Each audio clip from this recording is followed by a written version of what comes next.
Assalamualaikum warahmatullahi wabarakatuh. Sahabat-sahabat muslim di mana saja berada, bertemu lagi dengan saya di rumah ngaji.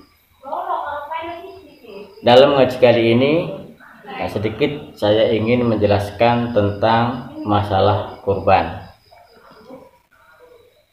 Oke, sahabat-sahabat semua yang saya hormati, hukum kurban itu adalah sunnah muakkad kifayah, tentu bagi orang-orang yang sudah mampu untuk melaksanakannya.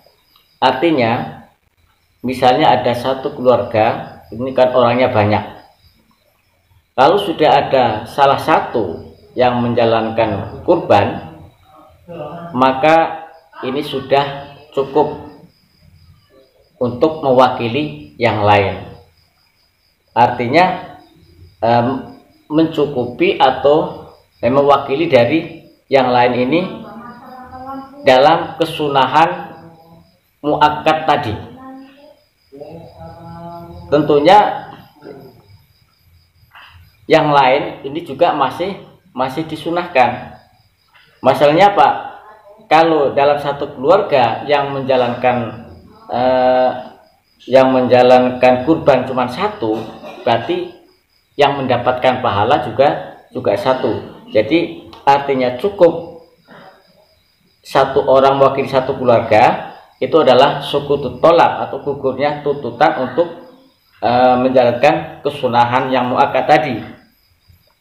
Jadi walaupun sudah ada ya satu yang menjalankan, tetapi yang lain tetap masih disunatkan walaupun hukumnya sudah tidak muakkad lagi.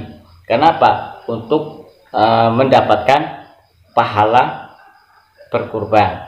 Jadi kalau satu keluarga sudah ada yang menjalankan, yang lain tidak menjalankan juga tidak apa-apa, tapi tidak dapat pahala, karena yang mendapat pahala cuman yang menjalankan kurban tersebut. Terus yang penting lagi nih ya sahabat-sahabat semua, ini menjelaskan tentang binatang-binatang ya, binatang-binatang yang layak bisa untuk berkorban. Ini kriterianya ini banyak ya. Di antaranya pertama ini yang gemuk, tentunya yang gemuk. Jangan sampai binatang yang kurus digunakan untuk korban. Kenapa? Ya kalau korban itu kan maksudnya bersodakoh daging. Kalau binatangnya kurus, ya bagaimana kita mau sodakoh banyak? Nah, tentang kurus atau gemuk ini ya tentunya adalah secara umum. Nah, kalau cuma dikatakan kurus, ya enggak apa-apa, boleh. Yang maksudnya kurus tidak boleh untuk berkorban itu ya yang berlebihan tadi. Kalau cuma sekedar kurus yang memang sudah umum, itu enggak jadi masalah. Jadi kalau kurus banget, ini enggak boleh untuk berkorban. Yang kedua adalah binatang yang terputus telinganya, ini enggak boleh.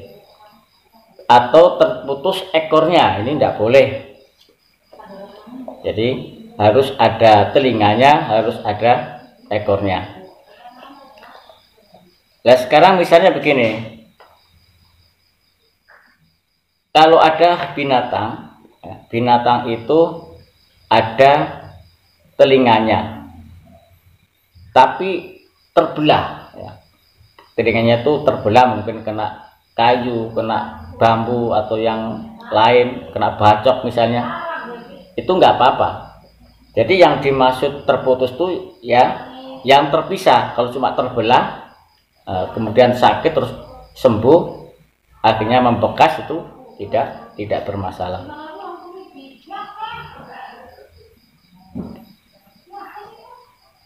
Terus yang ketiga, tidak boleh pincang.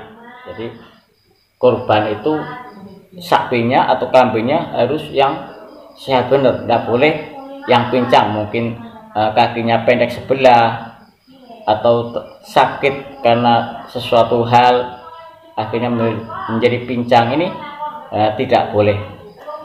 Juga yang keempat ini kriterianya, yaitu matanya itu yang sehat ya. Matanya itu yang sehat, jangan sampai apa ya, PC lah. PC itu apa kalau bahasa kamu tuh? Kalau saya ngomong tuh ya PC itu berarti matanya sebelah itu enggak sehat. Bisa jadi sampai matanya itu putih semua.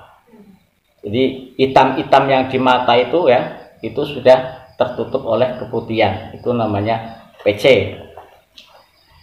Jadi kalau binatang yang PC, matanya cuma putih semua, itu tidak boleh untuk berkorban. Kemudian yang sehat, jadi binatangnya, sapinya atau untanya atau kambingnya itu yang benar-benar sehat. Tapi kalau misalnya cuman sakit sedikit, itu enggak ada masalah. Sakit tapi yang sakit agak parah lah. Kalau cuma sakit sedikit ya secara umum, misalnya orang sakit cuma ngeluh dikit itu kan enggak masalah. Nah, sapi ini kalau cuma dikatakan sakit sedikit secara umum ya, ini enggak masalah itu.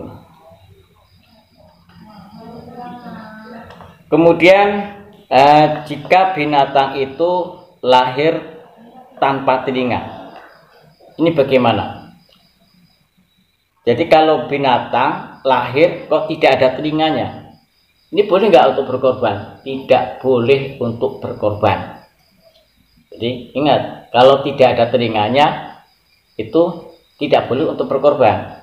Jadi begitu lahir kok telinganya nggak ada, ini tidak boleh, tidak cukup untuk berkorban. Ini berbeda dengan ekor. Kalau misalnya nggak ada ekornya, nggak ada sungguhnya, itu tidak masalah ya. Cuma yang tidak diperbolehkan itu kalau tidak ada telinganya. Terus itu masalah kesehatan binatang ya. Nah sekarang yang sering ditanyakan ini, kalau kurban itu boleh nggak sih dengan binatang yang hamil misalnya? Itu ada dua pendapat. Jadi boleh atau tidaknya itu ada yang mengatakan boleh, ada yang mengatakan tidak boleh. Kalau menurut kaul yang muktamad ya, menurut kaul yang muktamad itu tidak boleh. Jadi kalau binatang yang sedang hamil itu tidak bisa untuk berkorban. Apa alasannya? Karena kalau binatang yang sudah hamil itu berarti kurang ya, kurang dagingnya. Jadi dagingnya itu cuma sedikit kalau sedang hamil. Kenapa? Karena daging-daging itu menjadi janin. Nah, tapi menurut pendapat yang disahihkan oleh Ibnu Rif'ah ya, itu boleh. Jadi kalau tadi yang pertama tidak boleh karena dagingnya berkurang, tapi yang menurut kaul yang disahihkan oleh Ibnu Rif'ah itu boleh. Maksudnya apa? Walaupun itu dagingnya berkurang, tapi kan diganti dengan janin tadi. Janin yang ada di dalam perutnya itu adalah sebagai ganti pengurangan daging yang ada pada binatang itu sendiri. Oke teman-teman sekalian yang kami hormati, akhirnya itu ya yang bisa saya sampaikan. Mungkin untuk yang lain bisa menyusul, dan kalau ada yang perlu ditanyakan silakan dipertanyakan. Sekian, wassalamualaikum warahmatullahi wabarakatuh.